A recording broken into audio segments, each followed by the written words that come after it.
BallPark Sports Lounge with your hosts, Larry Watson and John DeMakis.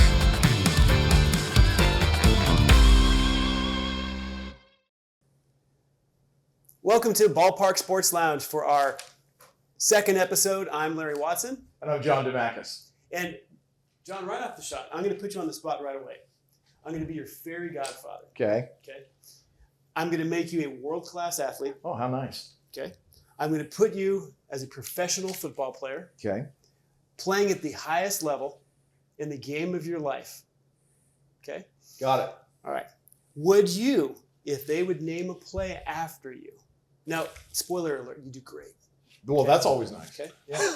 If they named a play after you, would you rather it be named the catch or the stop? And here comes the hate mail. Well, everybody always says, the catch is the one. But, I got to say, you look into the future just a little bit, and without the stop, I mean, that changes the 49ers. Okay. Hear me out on this one. Okay. Again, hate mail's coming. The catch, right? Design play. Quarterback has to make a throw or a handoff. Receiver has to make the catch. Running back has to make the run. Line has to block. Coach has to call it. Coordinator has to draw it. It's practiced over and over and over. Right.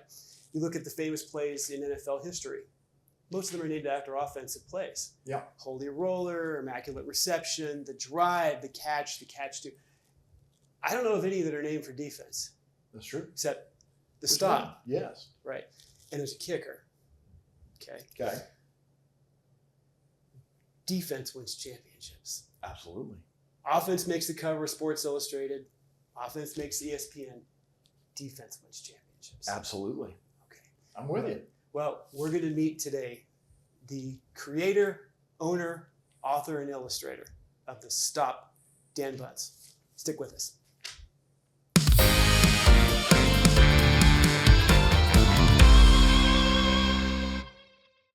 When I was in foster care, I never knew when I would have to move. So I always had my suitcase ready to go. Then one day, I was adopted. My new parents opened their hearts and home to me. My parents cook my favorite breakfast for me every morning. My parents take me on trips I never thought I would go on. They gave me a home and an even better reason to use that suitcase. My parents aren't perfect, but they're perfect for me.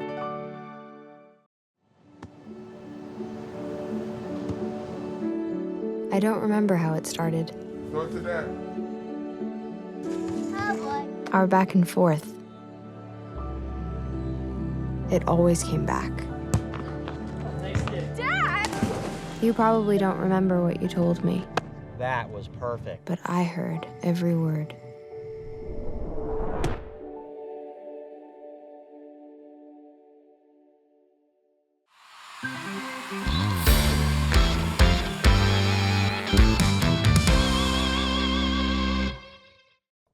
Welcome back to the BallPark Sports Lounge. With us today on set, we have Dan Bunz, forever 49er. And Dan, you've been awfully busy post-football as well as your time with the Niners. Oh, yes. What are you doing now to keep yourself busy?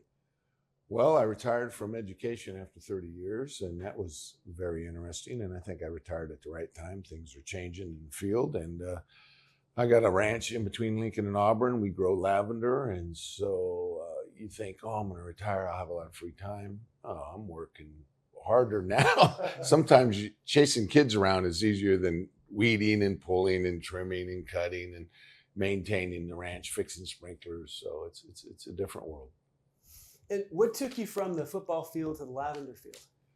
Well, I always loved living out in the country, and I bought property out there. And my wife is a big horse person, and I used to ride horses, so we got into horses for a while and bred horses and did some things. And I got this property, and she was a little upset that I built a big pond before we even had a house. We lived in a trailer for a long time. And she was like, "Are you kidding me?" It's the focal point of the whole property, and so it turned out nice. And eventually, we got the house built, and we're still there, and we love it. And when can people come visit you? Yeah, we have open lavender days. My daughter also does a photography business out of there because it's a nice setting, and so people come out to do photography. family shoots, and then we have the lavender farm, and my wife makes all kinds of products, lavender oil, lavender creams, lavender salves, everything lavender. And it's nice, and it's very calming. And being a middle linebacker, I need to try to stay calm sometimes. Yes. So she kind of got into that, thinking maybe this will relax him a little bit. Well, I want to point out lavender shirt. Yeah, I did my best. I should have wore mine, but I thought I'd do a 49er shirt. That's fantastic. How can folks find you? Now, the farm, it's in Lincoln, California, yes? Yeah, it's between Lincoln and Auburn, and you just look it up, Bunz Lavender, and you'll find it. It's kind of a dichotomy of Bunz Lavender. I don't know if they both go together, but it's Bunz Lavender. Awesome. And one of the things I've noticed is you've got quite the history in the area. A little bit. I've been here a long time. Born and raised in Roseville, Oakmont High School. Brother went to Roseville. Other brother went to Adelante. Done a lot of things in Roseville. Delivered the Press Tribune when I was a kid on the street. Actually sold them to people on the street, and then got a paper out later. So I remember as a kid down in the Bay Area, hearing that the 49ers were practicing in Rockland, California, and I remember thinking, "Where's Rockland?" and it was Sierra College. I mean, you have your history with them as well. And I understand you're the responsible party for bringing everybody to Rockland. Is that correct? yeah. Well, later I coached there. My brother went to school there and played football there, and I went in, and actually Bill Walsh had come in, and things were changing, and I thought my number was coming up because he was getting rid of all the old guys. And I said, "Look, if you're going to get rid of me now."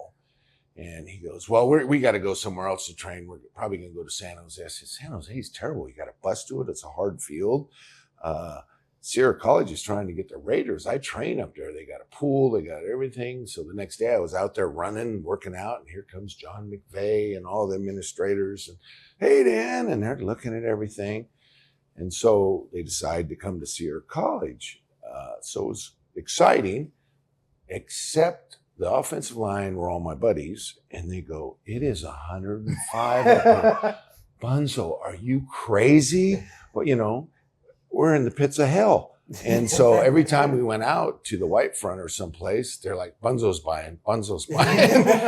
And so I did. I was like, my wife's like, "How can you spend all this money?" "Well, I'm buying all the drinks for the guys because I feel bad that we're here." So the funny thing was, we start our season, we have a great season, we win, and then everybody's like, "Oh yes, we got to train in the heat. We got in such great shape. We won the Super Bowl. That's our lucky spot." So then the next year I said, "All right, all you idiots are buying." Yeah, absolutely. You owe me now. Yeah. So I got it all back the next year. I didn't buy one drink. And can I point out 5 Super Bowl titles? Yes. Training at Sierra College. I don't know why they don't come back. I'm like, And just saying. everywhere else I said they get close. Yeah. And we went to a couple of games. I just don't know what it's like to be on the team and lose a Super Bowl. That's very hard. And so even my wife and I would say they need to come back to Sierra. Yep. I think you got. I would quite even the come out and argument coach there. if they come to coaching camp.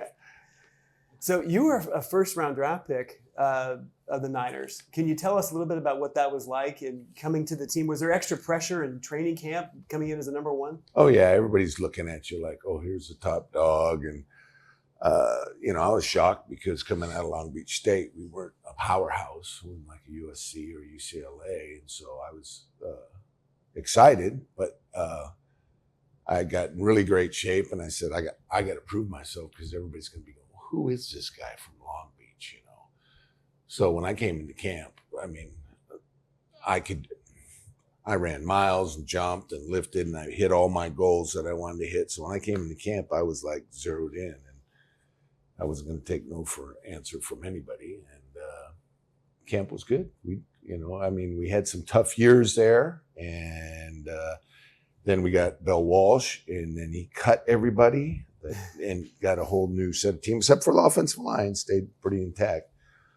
But then we lost again. We were 2-14. So they're going, "Is it better?" I said, "Well, I don't know." Everybody's getting cut, and we're the same. And then finally we had that turnaround year. And what happened was he was always going offense. And you didn't draft anybody higher than the 8th round. And then the next draft was the Ronnie Lott and all those guys. And then we got all the DBs. And it was funny because back when I played linebacker and the ball, it was pass situation, I'd drop back. I would look, and if the ball went up over my head, it was just like, oh no, I'm thinking touchdown. Completion for sure. Yeah. And so then, and I always felt if I didn't make the tackle, there was nobody going to tackle him. But then we got Lott and Eric Wright and Dwight Hicks and, those guys, the ball would go up over my head, and I realized someone's going to get knocked out back there because those guys would fly around, and they were great. And so a lot of times I would have to hustle back to, you didn't get a chance to make tackles anymore because those guys were eating them up like this, So it was a good combination, and then we got some good defensive linemen, and Walsh realized you win with defense. So we got Ray Wershine. He'll kick a couple field goals, and if they don't score, we win 6-0, 9-0. That's okay. Absolutely. Yeah. So I know there's dire straits in the secondary, 78, 79, 80. They were having open tryouts and whatnot. I remember James Owens, who was a really high pick of the team as a wide receiver. Walsh stuck him back there. Yeah. It was that tough to find anybody. What he anybody. was doing back No, there. he's been a receiver his whole life, and now he's supposed to guard somebody. I think he Right. was a safety, and he got torched. They lost the game. They said, all right, get him out of there. But 81 draft, you mentioned it. You brought a whole new secondary in. Williamson, Wright, Lott, and Hicks, who I think was working at a health food store. Yeah, Dwight Hicks. He's off in a health Right. food store. And this is how crazy this all is. But then they bring in Fred Dean, ended up being a Hall of Famer, Hacksaw Reynolds, who was a star in the league. What was it like to have Hacksaw and Fred come in on that defense? Well, Fred was a character. He was a different cat. He was laid back. I said, Fred, what are you doing? He wouldn't come out sometimes to practice till later. He'd say, oh, Fred's tired.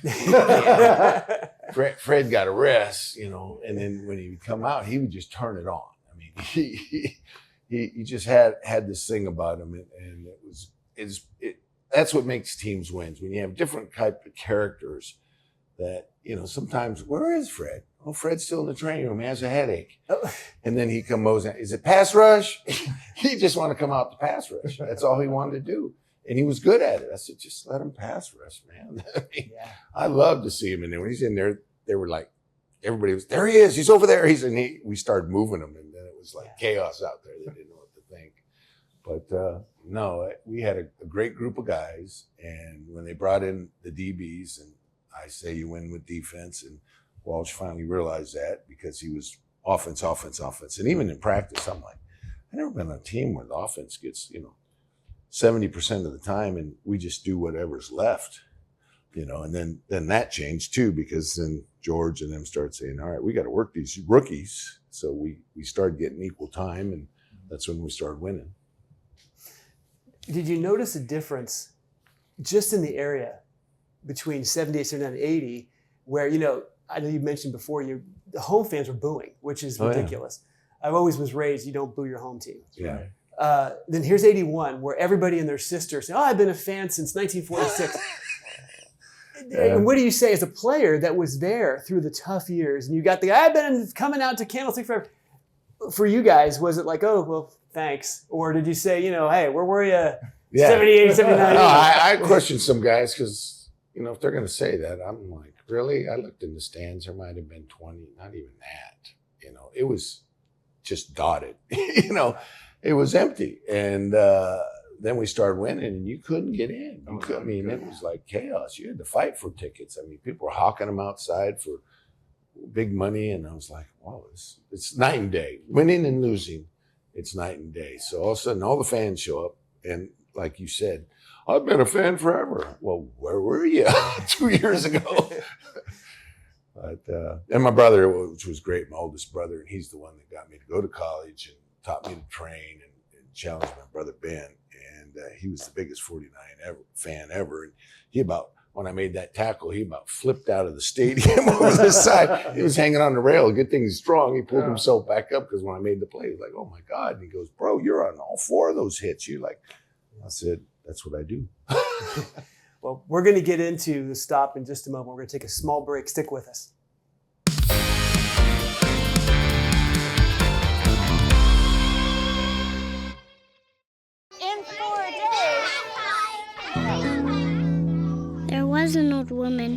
who lived in a shoe. She had so many children, she didn't know what to do.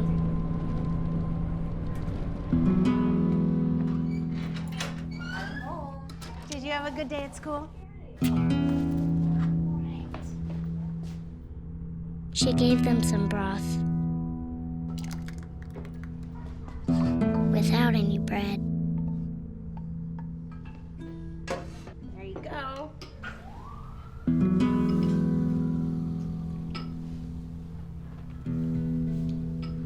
And kissed them all soundly Night-night. Good night. and put them to bed. Hunger is a story we can end. End it at feedingamerica.org.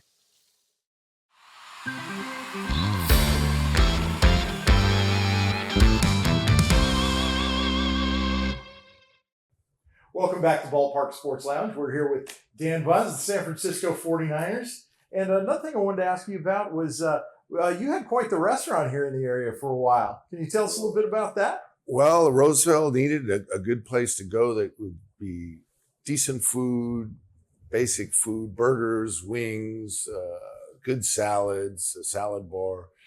And I worked in restaurants and I had done other things. I worked as a bouncer, worked at nightclubs, going through college. And I came up with this idea, a sports bar and big screens. And this was one of the first sports bars in the United States. And we put it in and started, going, and it rolled, and the city loved it. And it was right near Royer Park, where I got cut from my first Pop Warner team. When I wasn't big enough to play, so they sent me home. I cried all the way home on my little Stingray bike. And so it was right in there near the library, and it was something good for Roseville, and I enjoyed it, but it was a lot of work. And if you hadn't been in the business, you should be in the restaurant business before you get into it. Yeah, absolutely. It's a tough business. Yes. Yeah, everybody I've spoken to about the restaurant has nothing but good things to say. Yeah. Food was great. Yeah, they enjoyed it. We had fun there. Yeah. I spent some late nights there. There was a couple times I just said, I'm going to go to sleep here because I'm going to be back at 6. It's 2:00 in the morning. And I heard stories that it was a good place to run into a 49er every once in a while. Oh, yeah. During camp, the guys loved coming in there, and airs and cross, and most offensive line, because I'd run into them in practice all the time, and they were wanting to come in and patronize my business, thinking maybe I'd take it easy on them in practice, but that wasn't happening. And so, yeah, we had good times there, and we had little parties and birthday parties for guys, and it was a lot of fun. Very cool. Well, as promised, we got to talk about the stop. Absolutely. I mean, this is, every time I see it, I think to myself, my God, what a textbook play. The perfect tackle was right on the goal line. And by the way, for those of you under a certain age, Super Bowl 16, you guys had a 20-0 lead at half. Yeah. And I remember I was a young tyke. I'm running around the house. We got this. Mom and Dad were alive in the early 70s watching the Niners lose championship games where they were way ahead of the halftime. So they knew the deal. And they were telling me, zip it, So we're ahead by 20. We got Joe. We got Dwight. And they were my heroes. I said, my heroes can't lose. Yeah. And then all of a sudden, Cincinnati, number 2 offense in the NFL that year. Here they come, and they're roaring back. And they've not only scored, they've held you, and now they're on the goal line on a first down play. You guys go right up the middle with them. They stop them. They run up the middle, up the gut again. You stop them. You're in on both hits. And I don't think Forrest Gregg gave you guys a chance to make substitutions. So I think you had the same 11 out there. Same group, You've taken 2 massive shots up the middle in a row. Yeah. And now it's third and about that much. Yeah. And he goes out in the flat.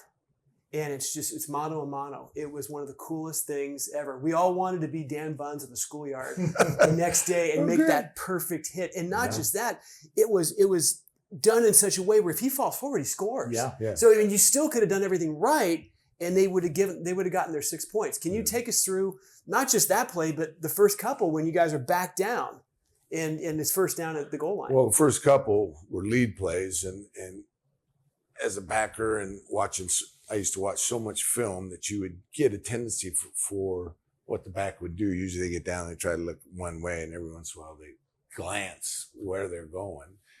And I lined up on sort of outside the tackle, and I'm watching them, and they come up, and here they come, and I'm saying, to me, I start yelling lead, lead, lead before it's even lead, and smash into the lead block, jam him in the hole, and then try to get a hand on the other guy. And I'm hoping, and I know Ronnie Lott came flying in, and usually sometimes they can jump over the top, but I did my job. And so as I got up and I saw Ronnie jumping up and down, I'm like, okay, I know we stopped him, and they did it again. And then on the third down play, and I attribute the good tackle to all the years of playing rugby, because in rugby, you don't have pads. You got to pick them up. You got to use your legs. And when you run into them, you got to lift them up, put them on the ground. And so I was going out there, and sure enough, there that guy goes, and he's pretty quick, and he's flying out in the flat. And I'm saying, there's that pass in the flat. Off I go and hit him just right as he's starting to catch the ball to turn to step in. And I mean, it's inches. And actually all three of those plays were inches down there. And each time they unpile, they're, we're thinking, did we or did we not?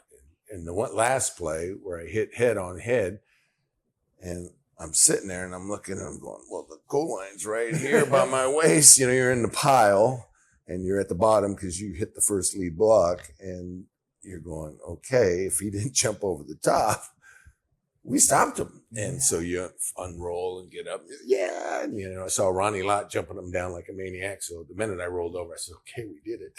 Well, yeah, without that play, I mean, that changes the ballgame. Yes. And possibly you guys lose. Well, the thing I watch, and if you watch their coach and their sideline at that last play, it's like they're like, and then they all go, oh. It's like they just deflated. I mean, it was like they had never been stopped like that, especially with those great big backs. They had those powerhouses. And so we kind of took the wind out of their sails right there. Absolutely. Amazing. To this day, it still gives me chills when I think about that play. And I'll give you just a kind of a quick story. The next day, and I didn't sleep that night. I was up. I had your team posters all over my walls, and I was so excited. And my mom and dad knew, hey, he's going to be a zombie tomorrow. Yeah. I didn't sleep that whole night. And so I go to school the next day, and my teacher sat me next to the other chatterbox in the class, which I never figured out. But the two of us every Monday, when you guys got rolling, it was the original sports talk radio. We got going. Yeah. And so, and we just talked football all day. And so we had this nun who was our teacher, and she was not a football fan. So she knew we were going all day long, and she's, so finally it's math class. And she is absolutely, by this point, done with us and just not paying attention all day. And so she comes over and the guy's name was Jeff. She walks over and she goes, Jeffrey, if you scored 15 touchdowns, how many points would you have? She said, it's math class. And he has his back to her. He goes, I don't know. And I'm kind of looking at her and I'm looking at him, and the whole class is real quiet. And she goes, and why don't you know, Jeffrey? Because she thinks she's got him. She figures, he's going to say, I'm sorry, I wasn't paying attention. And he goes, he didn't tell me how many extra points we kicked, sister. And the class didn't want to laugh because they respected her, but it just the walls came down. So all of us youngsters, guys our age, when you guys won that game, oh my God, we were champions. Yeah. We all felt like 49er champions. And I don't know if the gravity hit the team, for the little guys like us at that time, what it did to all of us and how we felt. It was incredible. Growing up in the area as he and I did, and our parents raised us to be loyal to the area. You are born here, you will cheer for the teams here. It was just incredible, that feeling that it wasn't Pittsburgh, it wasn't Dallas, it wasn't Oakland. It was us. And what you guys gave us was incredible. Absolutely incredible. And I could do that. Yeah, absolutely. And so it's a thank you for that, by the way. Yeah. But Super Bowl 16, you come home, there's the big parade. Can you kind of sum up what that was like? When did it sink in that you won the world championship? Well, it really didn't sink in until I got my ring, and I was staring at it, and I never had that many diamonds and stuff. So but just flying back on the plane, you're numb. It's like, we just won the Super Bowl. Are you kidding me? And then to come to San Francisco and see the passion. I mean, everybody came out. I mean, I was scared on some of them. Like, there's just too many people here. I'm a country guy. I'm like, that's wall-to-wall people. And so the parade was great. And we got to see, everybody was talking, the mayor and, everybody came out. And it was just really exciting. And it was long overdue. Yeah. And I was glad I got to be a part of it. And so some of the new guys, that's what I always say, you weren't here when we were the worst. Yeah, absolutely. And booed and this, and then to go to this, it's different. The guys that just showed up that year, they're like, oh, well, this is what it's like. Yeah, absolutely. Did you bring anything back with you from Pontiac, Michigan that you still kind of hold dear from that incredible day? Well, just the tackle and to a hit kid from Roseville being in the Super Bowl. I mean, I literally, when I went on the field, I felt I wasn't even touching the ground when I was running. It was like I'm floating through it. This is unbelievable. And you just kind of walked around and you kind of saying, got to soak this in because, before you know it's going to be over. And so it was just one of those things that you say, wow, this is it. And, and actually that was one of the songs they played in the locker room. This is it. And so it was just with a great group of guys that all hung together, drank beer together, had fun together. And it was just, it was our time. Well, Super Bowl 16, it was also different than any other return because we'd never been there before. Yes. And so, after Super Bowl 16, every subsequent time back to the Super Bowl, we've done this before and we'll do it again. Yeah. But that was a special one you were at. Yes. Yeah. And I'm sure that there were those moments of we may never come back here again. Yeah, it's scary. Yeah. But I got to go to 2. And I played inside linebacker in one, and I played outside linebacker in the other. So that was interesting. And we got to go against Miami, which was fun. And because growing up, I had 2 guys that were running backs, and I was a linebacker. So we're hitting each other. And they always say, I'm Jim Kick and Larry Zonka. I'm like, yeah, right. So I got to go against Larry Zonka, but they used to always talk about it. And they say, yeah, we watch it. But one time later, I went against him when he was in New York, at the end of his career. And there he is. And here I am. And I go, I know my buddy Tommy Cummings, the fullback. He's going to be saying, hey, Larry's going to run him over. So here he comes. It's inside. Bam, I hit him. And that guy's a load. I mean, he's like Earl Campbell. Him and Earl Campbell, I rate him right up there. We hit, jammed my neck, pinched the nerve in my neck. I'm in pain. But I ain't going out because they would know. My buddies back here in Roseville are going to go, oh, he put you out. So I played the rest of the I wasn't coming out. My neck was going, you all right? Yeah, I'm fine. But he was a load and he was tough. But I stopped him right at the goal line. So I was like, yes. But I paid the price. Does that happen a lot? I mean, I'll put it this way. You're out there, you 11 guys, you know each other pretty well, especially when it's late in the year and you play together for the time. Does it happen a lot where someone got their bell really rung? Oh, and you kind of look him in the eyes and no, you say, Ronnie Lott a couple times. I was like, Ronnie, you need to go. He gets so mad. He would, just like I would too. Get out of here. I'm not leaving the field. Are you kidding me? Unless they're carrying me off. And that's a mentality back in those days was, you don't go field unless they're carrying you off, or you can't get off and they're helping you. So, I'm a little dinged. And there was numerous times you hit and you'd be, like I said, Earl Campbell, a couple times you get up and you'd be like, whoa. And then they're in the huddle and they go, Dan, call the signal. I can't see the coach. I can't see the signal. So I guess I'm on the linebacker. What is he singing? Oh, it's over my cover 3 light. Okay, over my cover 3 light. Ready to break, but you're just like, ooh. So that's part of the game. It's just, I don't know if I could play nowadays. Well, the game's definitely changed from back then. It's kind of hugging and wrapping up. Nobody hits. You can't hit. You get in trouble if you hit. Mm-hmm. It sure feels that way. It's almost as if, the NFL really wants to protect their cover boys. Whereas in your era, I would watch Joe Montana just get lit up, and he would somehow, Keith Fahnhorst or somebody would pull him. He's 2 feet down in the grass, and Keith is pulling him out of the grass, and and Joe's not a very big guy. He's a skinny guy. We used to always say, I said, what? You get broke. He says, no, I just kind of banned. Hey, I'm convinced the only reason my mom liked him, she thought he was Barry Manilow. Oh, yeah. We used to bug him about that. Barry Manilow looked like. Yeah, and she said, oh, Barry Manilow. I was like, oh, Mom, come on. Yeah.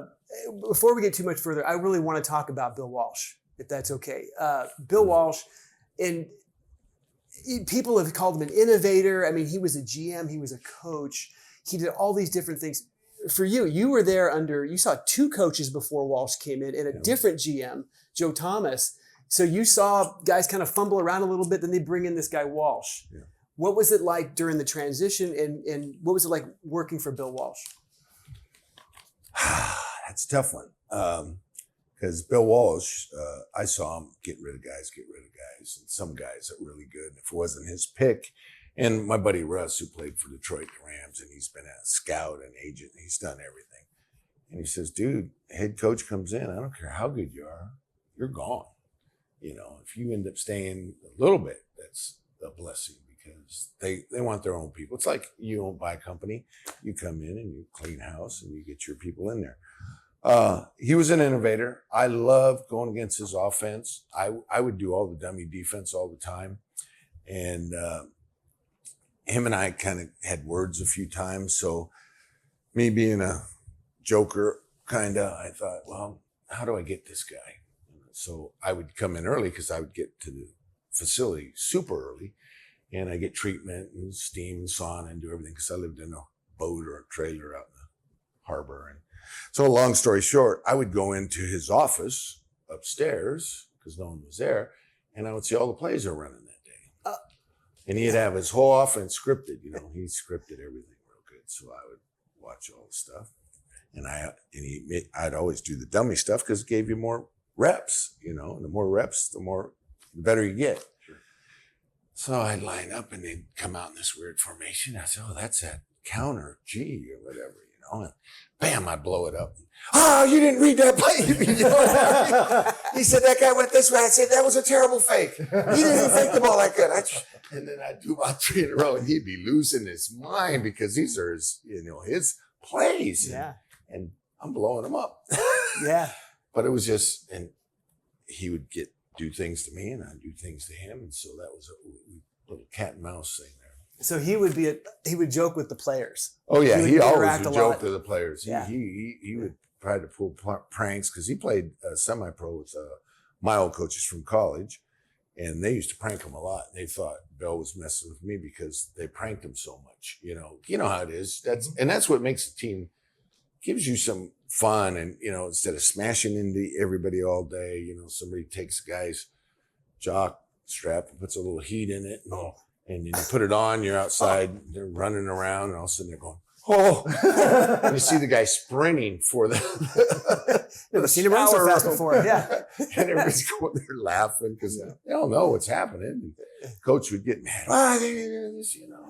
Guys would miss guys, work pants and give them like the 3 size smaller, and they get in. Bubba's trying to put on smalls, and then he's going, these are my pants. And so it's just the banter and just the fun that guys do when you get a bunch of guys together. How long did it take you guys to believe in him? I'm sure sitting through 2-14, you think to yourself, okay, here comes another guy, right? Because you'd already seen 2 head coaches prior. You kind of go, whoa, what the heck, Yeah.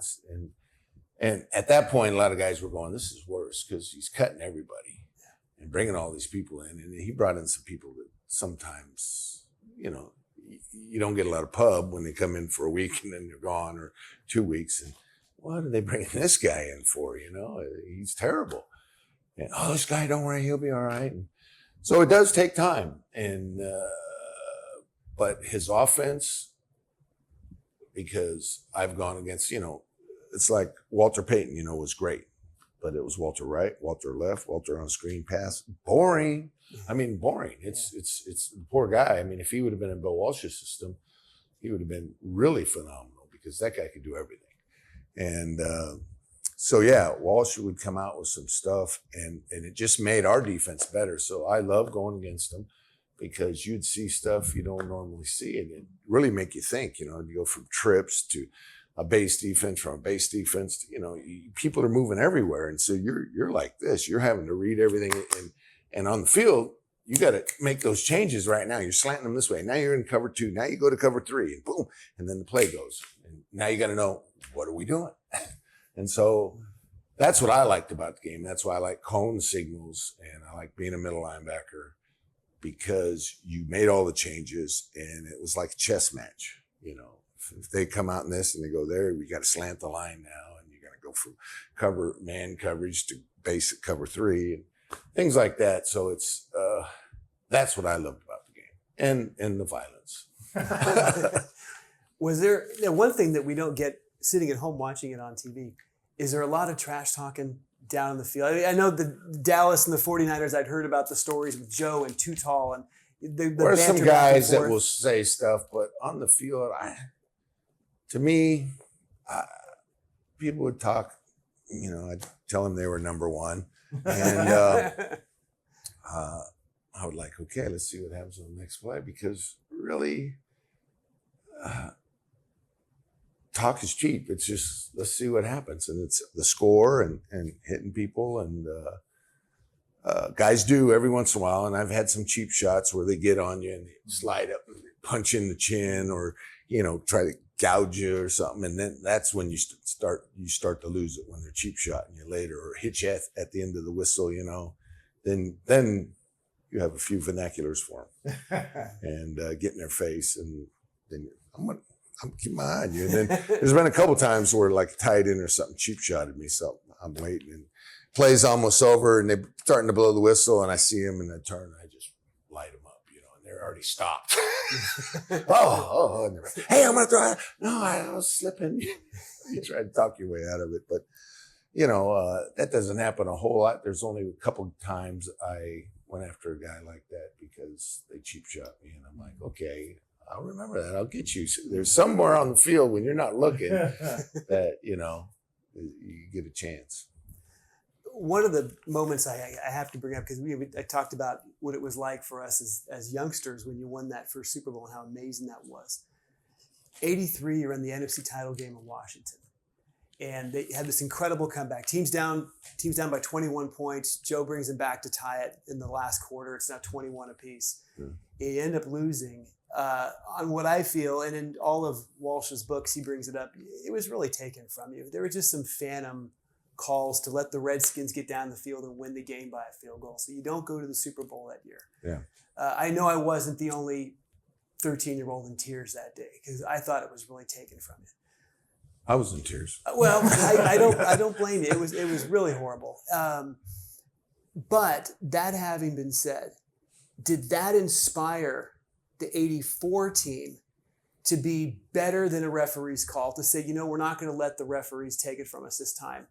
We're going to go out and we're going to kick everybody's ass. Well, that's what you got to do. It's kind of like, when it's close, there's always marginal calls. And, a lot of people, it's Washington, it's, back there, there's some kind of deal with the Washington thing, I don't know. It's, but you just got to make sure you're far enough ahead that there's, with our offense, they used to be able to score like crazy, and we just got to stop them enough, and you win by 2 or 3 touchdowns, and then you don't worry so much at the end of the game. Well, that was the amazing thing. I noticed you have the Dwight Clark pin on your collar. Yes. Dwight wasn't even active for that game. Joe brought him back 3 touchdowns in the last quarter without his top receiver. Yes. That's why I said, oh, here we go. Yeah. But, I was at the Redskin game the Monday night the following year, and I again, didn't sleep the night before, because that was, for me, that was the revenge game. Yeah. But watching that 84 team, it's the best team I've ever seen. Yeah. Just incredible. And honestly, nothing against the 72 Dolphins. I think that team had the best shot at going the full way without losing the game. It was that one game to Pittsburgh. It just didn't go your way that day. Yeah. You narrowly lost. Was that the best team you've ever seen? That 84 team that beat the Dolphins in the Super Bowl? Ooh, that's hard to say. There's so many great guys that I'd hate to, that had a lot of talent. I mean, it had a lot of talent, and the system had been in, and guys knew the systems, and coaching changes had been, few of them been made, and that was a lot of talent on that team. There was, you know, the early team was kind of like, wow, we turned a lot of ragtag guys into great stars, you know, including myself. Why don't we take a break for a moment, and we'll be back in a minute or two with Dan Bunz.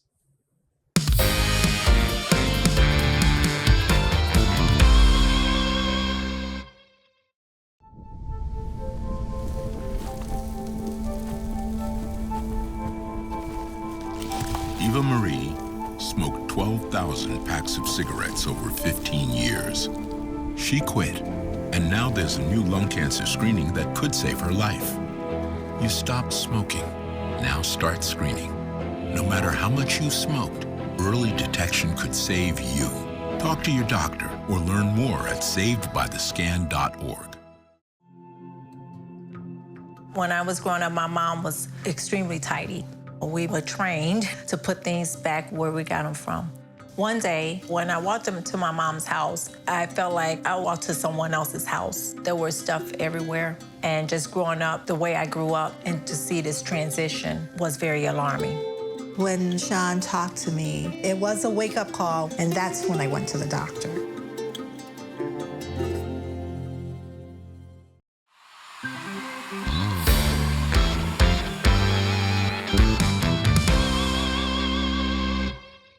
Welcome back to the BallPark Sports Lounge with our special guest, Dan Bunz, John DeMacus, and I. Dan, did you have any superstitions? Oh, yes. A lot of guys had superstitions, but I'd always try to eat the same meal, get dressed the same spot. John Ayers was really fanatical, sitting on the bus. I could be the last guy on the bus, and my seat would be right behind us, and he would, rookies, get the, he would like, that's Bunzo's seat. He sits there every time. And so we went in and sit in the same spot, and I do the same things, and, you know, eat at the same restaurant, and try to do everything the same way once you got a winning system. And that's just the way it is. And most players have things like that. Was there anybody that had one that you guys kind of rolled your eyes and said, oh, here he goes? No, because I didn't really bother to bug people about what they do. I was busy always, you know, when you're calling a signal, it's not only do you do your ritual, but then you got to kind of go through it. And it always made me nervous. And I didn't find out till later. I'm dyslexic. I got a short-term memory deficit. I don't know if I got that from all the concussions, but I was like, you know, I have to make all these calls, and I don't want to ever be my fault for messing something up. Right. So you'd go over them and over them. I'd be going over the whole sheet just before the game as we go out. Sometimes halftime I'd go over and then ask them questions. You know, this ain't working. You know, we're doing the slant on this. Maybe we should change it, you know. And the guy's not getting down. They're turning out and leaving a big gap there for me to cover. So, yeah, you just do the things you think are best. Was there a stadium you played in when you just walked out on the field for pregame and said, like, you always wanted to play there? Maybe you watched it on TV when you were a kid. Well, when we played the Pittsburgh Steelers, because all my buddies and Jack Lambert had the long hair and the wildness and the craziness, and you know, they had all the wins and they were the team, and it was like, okay, we're playing the Steelers. And that was, oh yes, this is the guys I used to watch as a kid, and you know, and some of those, there was a few guys there that were not left over from when I was a kid, but teenager, I guess. And it was kind of exciting to be there and be in that stadium that won, you know, a lot of championships and Super Bowls. And it's just kind of unbelievable. Like I said, a hit kid from Roseville, and you're like, whoa, here we are. And I always like going to the stadiums because you walk out and it's so massive. And it's kind of like, I'm waiting for the Lions to come running in, you know. So going back to you mentioned Three Rivers Stadium in Pittsburgh. Yeah. Was that the game when you guys went in there and beat them? Yeah. In their house that year? Yeah. Did you start to feel like, hey, we might have something here, or did you already know going in? Well, we knew that, hey, we're pretty good. Yeah. wouldn't being braggadocious, just watching our offense and going against each other in practice and the people were playing, and then to go there when we won there and came out of there, that was a great feeling. It was like, we got something. We just got to hang on to it. Yeah. And that's where everybody starts, doubling down. You don't want to get too crazy with it, but you just keep doing what you're doing. Yeah. So was that a Coach Walsh thing where did he tell you guys, because you had a young team in 81, especially with the DBs, did he have to tell you guys, hey, we have a lot more to go here? He would have, he was into the psychology bag, and he would kind of give little speeches about certain things or come in and talk to the DBs. And he didn't mess with the defense too much, but every once in a while he would come over and say a few words, and that made us feel good because even in practice, everything was offense. I mean, if we messed up a play, okay, go on. Offense. We got to run that again. We got to run it again. I was like, they get to run everything over and over. I mean, it was an offensive structured team, and if you have a defensive coach, everything's defense. You know how it is. Yeah. The boss calls the shots. Plus, you were at the old facility in Redwood City. It's not like the new one. You didn't have 9 fields to where you could, you were at that older facility there, kind of a public park practically. Yeah. That's what it was. Yeah. People look at that and they go look at the new thing and they're like, whoa, it's a different world. But that had a lot of character. And the bad thing about that place was you couldn't be in the shower. You had to get in the first 10 guys or you didn't get hot water. And then when they flushed the toilet, you had to jump out of the shower because you'd get scalded. Oh my gosh. So that was our facility. And this is an NFL. I mean, there's no way the league goes for this nowadays. There's no way. No, it was an old building, but it was our building. It was okay. That's cool. I would have dressed in the parking lot if I had to. Just kind of reminds me of that old Joe Montana saying I heard years ago. Somebody was complaining about Candlestick Park because it's a piece of garbage, but it's our piece of garbage. Yeah, it is. It is. You get pooped on in the parking lot. Seagulls flying. It's our garbage. Mm-hmm. I loved it. It was different. It was dank and it was crazy and it was just a good stadium. I thought, all our history is there. We really grew up there. Yeah. Honestly. When they decided not to build a new one, I was sad. I was like, wow, they do need a stadium, but man, all that. So many times in the parking lot, we lose, and then you get an argument with fans, and you're out there, as a player. It's like, dude, Dan, you're out in the parking lot, you played 100 plays, and you're arguing and getting fisticuffs with fans.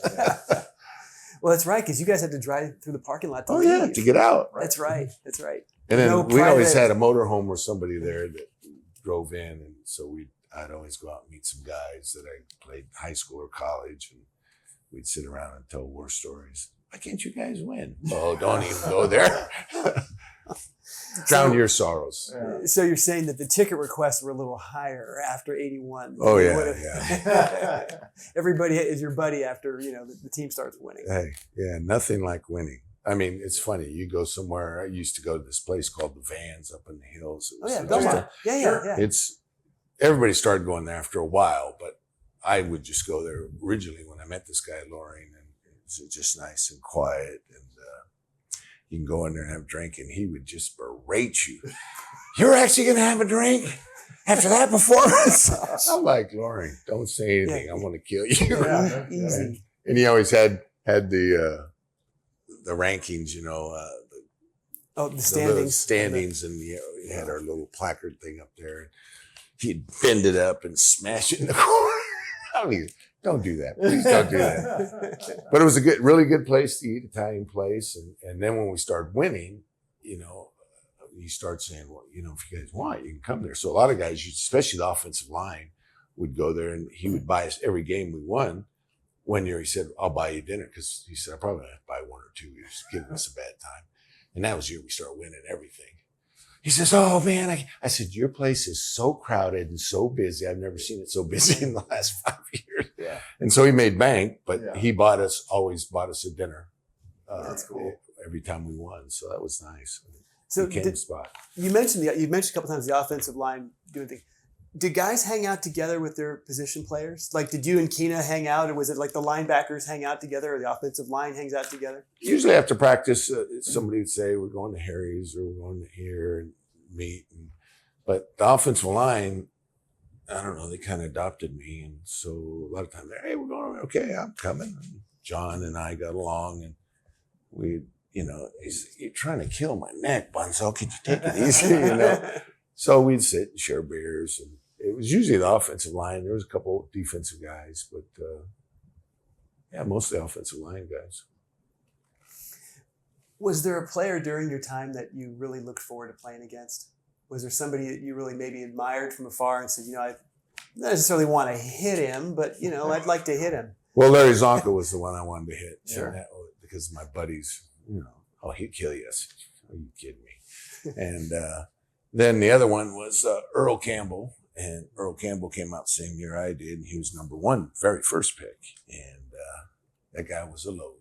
And same thing, I pinched my nerve hitting him, but I stopped him, and so he was on that side. He didn't run me over, but that guy, he was like a linebacker running the ball, and he would dip and come into you, and he had some power, and he had some moves. He could spin and do stuff. And so a couple times we played him, I felt good that I nailed him a number of times. I was going, okay, because he's one of the best. And the other one that was the big hero was in Chicago, and it was Walter Payton, and he was kind of an idol.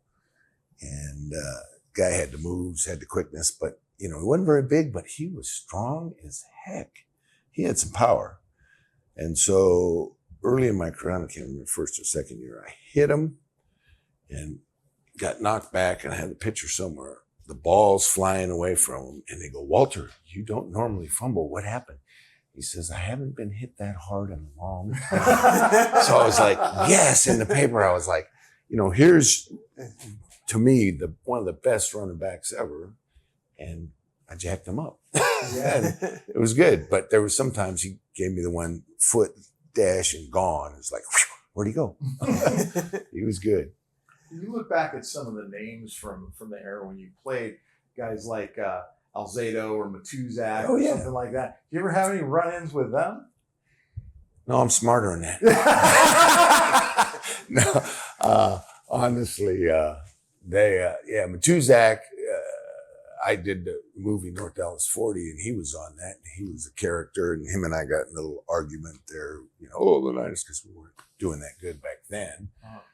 And so a couple guys that were other football players said, Bunz, are you crazy? You just pissed off a maniac. Are you kidding me? You're getting in his face. And because I said some things to him I probably shouldn't have said, but he was being real cocky, and we weren't winning, so I had to defend my team. And that probably wasn't a real good mood, because after that he was kind of always giving me the eye. But that movie was kind of a crazy thing to be on. That's another thing I did. I didn't really believe NFL, shock, hit kid from Roseville. And then all of a sudden I'm in a movie. Actually what happened was my roommate, Russ Bollinger, who played for Detroit and the Rams, and he's been in the NFL forever, scouting and coaching. And I'm going to be an actor. He took acting lessons. I said, get out of here, Russ, you're crazy. So he goes, hey, we're shooting this thing. It's a football movie. We're down at Long Beach or whatever. And I said, really? At the stadium? Yeah. You need to come down, Bunz. There's some guys from the 49ers, this and that. So I show up. So Russ is there, and he's all excited.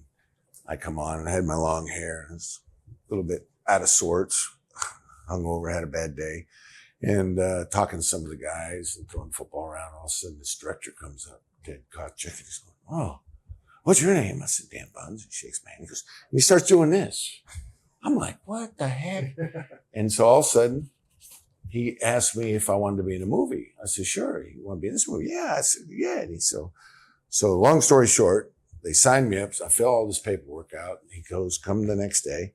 So I come the next day, but all of a sudden, I got a part. So Russ has lost his mind, my roommate, my best buddy from college. Are you kidding me? You got a part in this? I got the book, I got the script.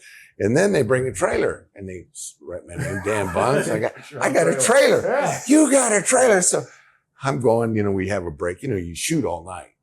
doing stuff, and it's it's hard work. And so you come back, and I got an hour or half an hour before we need us. So I go to my trailer, and he comes in. He's behind me. I go, whoa, what are you doing? He goes, I'm coming in and saying, I said, sorry, this is for the stars. Clack, I shut the door. He's pounding on the door. That's awesome. You should have seen his face. It was like, and it was just great. And he's the greatest guy. And so he comes in finally. I let him in. I said, come on, But he's like, I thought you were starting to get to be cocky, man. So it was fun. I something I never would imagine doing, except I fell into it and showed up, and they said they didn't need anybody. And then I got a script, and I got to meet Nick Nolte and all those guys, and they're goofy, just like football players, and we had fun together, and it was fun shooting the movie. Well, Dan, thank you so much for coming on today. And one last thing that I'll say is, like I mentioned earlier, John and I are from the Bay Area. We were told by our parents, hey, you take care of your own, you buy local, you support your sports teams. The 70s were, well, you were there. It wasn't the easiest. Sunday was you go to church, you go out to the game, and it was a quiet ride home. That was kind of baseball or football for us. It was kind of the same deal. And we went to school, and we'd hear it from our classmates and our neighbors and everybody else. And they got the Dallas shirt and the Raiders shirt, and you're hearing it. And you guys gave us an immeasurable gift to go back at those guys and tell them to stick it in the rear. It's bragging rights. Yes. Yeah. Excuse me? Right. And so thank you for today. Thank you so much for that. Yeah. And this has been wonderful. Well, good. I'm glad I enjoyed it. This was fun.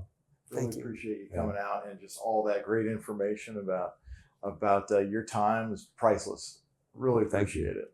I enjoyed it. I had a good time. I always tried to have fun.